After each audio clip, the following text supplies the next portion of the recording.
In case I haven't said it recently, let me go ahead and reiterate one very simple truth. Rudy Giuliani is absolutely the worst attorney in the entire United States. In a recent interview with The New Yorker that was just published earlier this week, Rudy Giuliani admitted, almost bragged, about the fact that he was the guy responsible for getting Marie Yovanovitch, the former ambassador to the Ukraine from the U.S., fired. Now, why is that a big deal? Because during her testimony recently, Yovanovitch claimed that she was the victim of a concerted effort from the Trump administration to force her out of her job. Okay, well, she even admitted in that testimony that sure, Donald Trump has the right to fire her, but all the claims of her being bad at her job or being corrupt in some way, those are all pure garbage, because Giuliani, in this New Yorker interview, didn't just stop after admitting that he got her fired. He had this to say: "I believed that I needed Yovanovitch out of the way. She was going to make the investigations difficult for everybody."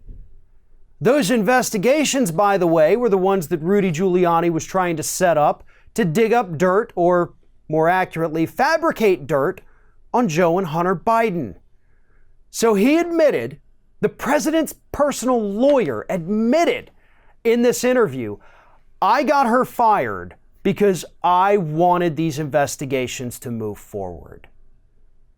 That's pretty clear cut, and that destroys a major defense that Donald Trump was going to lay out as part of his impeachment, and that is that this wasn't about Biden, this was about rooting out corruption. Well, no. It was about your little hand-picked lawyer who's possibly illegally working for you, by the way. You know, few people have addressed that fact. Let's talk about that for a moment. Rudy Giuliani is allegedly working for free for Donald Trump, but he is providing a service that is of benefit to the Trump campaign. That should be considered an in-kind campaign contribution, which would far exceed the legal limits and therefore put both Donald Trump and Rudy Giuliani in further legal jeopardy.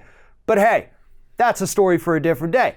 Let's talk about Giuliani, who, again, just got back from the Ukraine recently, and now he's telling The New Yorker, yeah, I got this woman fired.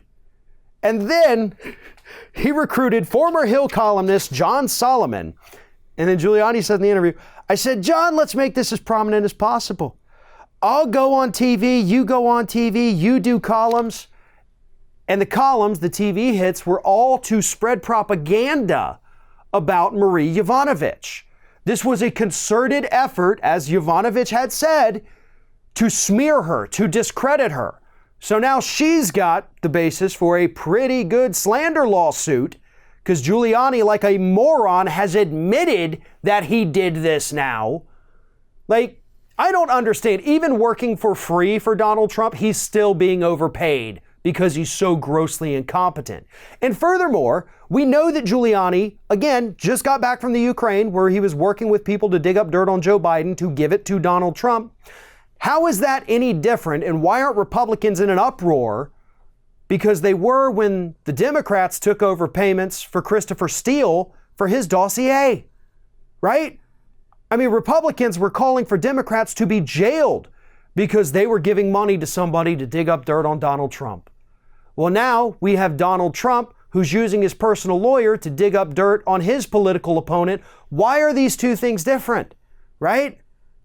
Technically, none of them would be illegal, with the exception of the fact that there was the quid pro quo, there was the extortion, and Rudy Giuliani has absolutely no business going over to the Ukraine, as he is not a member of the Trump administration or the Trump campaign.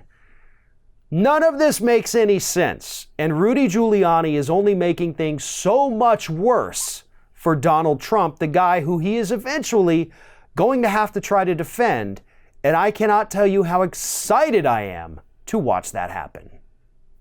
One of today's video sponsors is NewsVoice. Now, in the United States, 9 out of 10 news stories are controlled by just 5 corporations. Unbiased news with different perspectives is very difficult to find, and that's where NewsVoice comes in. NewsVoice cultivates news from all over the internet, from American sources, from international sources, and it puts them right there for everyone to see. The sources are clearly marked. The political bias is out the window. They have summaries written by a team of editors and journalists to let you know exactly what to look for. And right now, if you go to newsvoice.com/ring, sign up and use this. It is an incredibly valuable resource for people interested in keeping up with the unbiased news of the day to understand what's really happening in this world. Newsvoice is a site that I have started going to regularly. I love the sources. I love the fact that they label everything clearly. And even better than that is that once you get into a story, if it's something you like, if it's something you're interested, or if you want to know more information about it, they have additional sources ready to go. They also have a phenomenal feature where you can basically create your own version of Spotify meets Audible, and they will read you the news stories from your feed.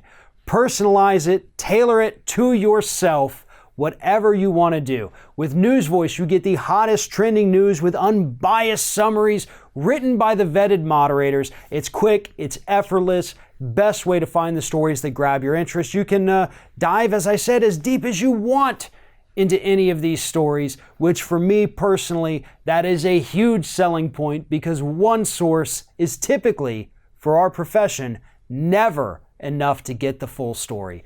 So again, newsvoice.com/ring. Sign up today.